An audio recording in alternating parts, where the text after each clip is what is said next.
est son dernier messager. C'est le message final. Et je n'ai pas le choix, aucun choix, si ce n'est de lui obéir. Alhamdulillah, j'ai contacté l'imam de Perth et j'ai prononcé la shahada par téléphone. C'était un mercredi.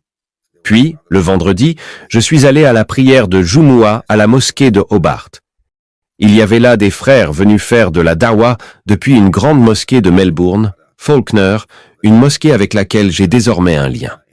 J'ai donc prononcé la shahada devant la communauté et bien sûr, j'ai été humblement accueilli dans une mosquée pleine de fidèles, remplie de frères venant me féliciter.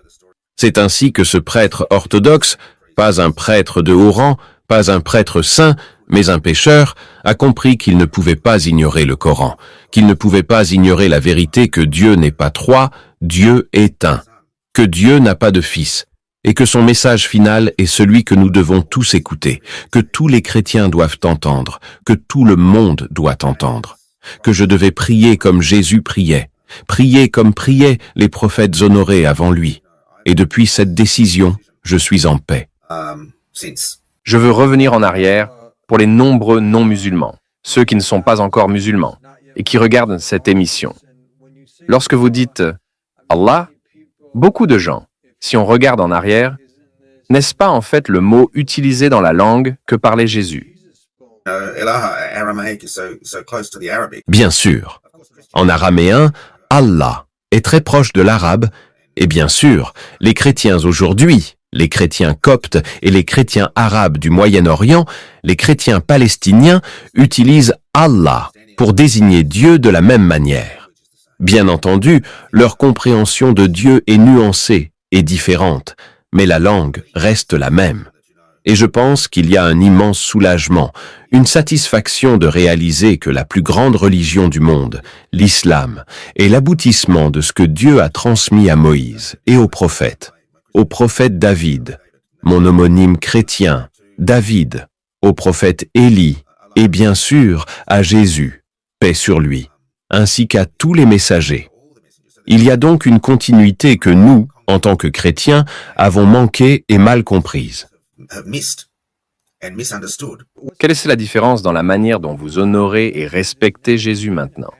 Car vous ne l'avez pas abandonné. Quelle est votre relation avec Jésus aujourd'hui? Je dirais que j'aime Jésus tout autant que je l'aimais auparavant. Mais je le comprends maintenant dans sa relation et sa juste perspective par rapport à Dieu Tout-Puissant. C'est là la différence. Vous savez, la plupart des chrétiens qui examinent sérieusement le Coran sont étonnés de découvrir qu'il contient une sourate en l'honneur de Marie, la mère de Jésus, qui est la femme la plus mentionnée dans le Coran. Et bien sûr, c'est une femme hautement vénérée et respectée par les chrétiens, en particulier les chrétiens orthodoxes. Il y a donc un immense réconfort pour un chrétien qui devient musulman en sachant qu'il n'abandonne pas Jésus, qu'il n'abandonne pas Marie. Il les place simplement dans leur juste relation avec Allah. Et c'est cela la différence. Et en ce sens, cette transition d'une croyance à l'autre devient plus facile. Bien sûr, il y a des différences culturelles, il y a beaucoup à apprendre.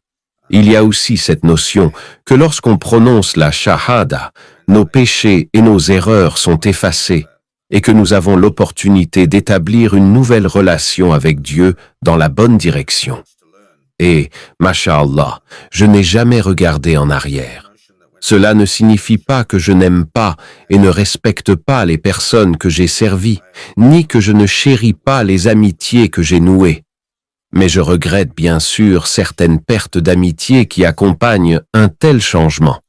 Mais c'est le prix que je paie pour obéir à Dieu.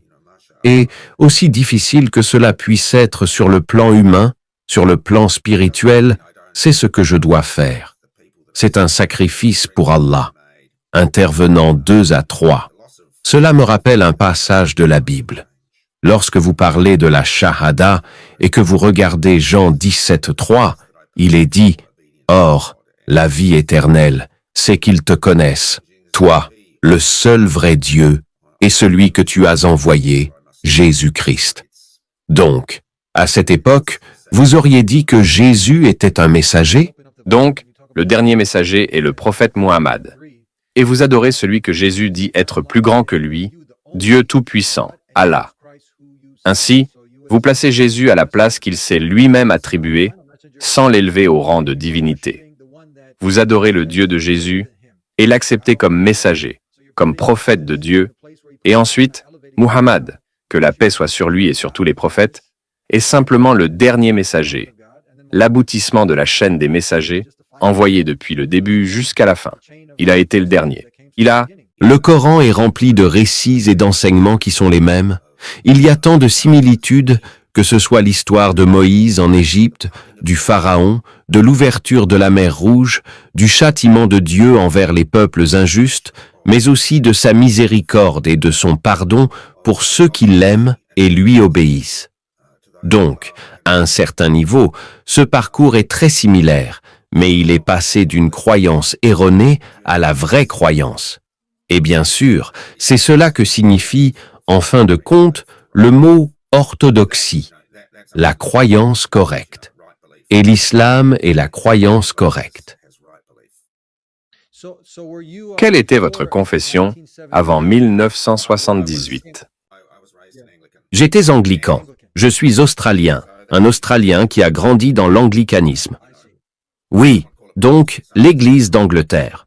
Certains la considèrent comme protestante, d'autres comme une version réformée du catholicisme. Cela dépend des étiquettes. Lorsque l'Église anglicane a commencé à ordonner des femmes comme membres du clergé, en contradiction avec les Écritures et toute la tradition, j'ai compris que cela ne pouvait pas venir de Dieu. C'était une décision humaine et non divine. Alors, j'ai cherché un christianisme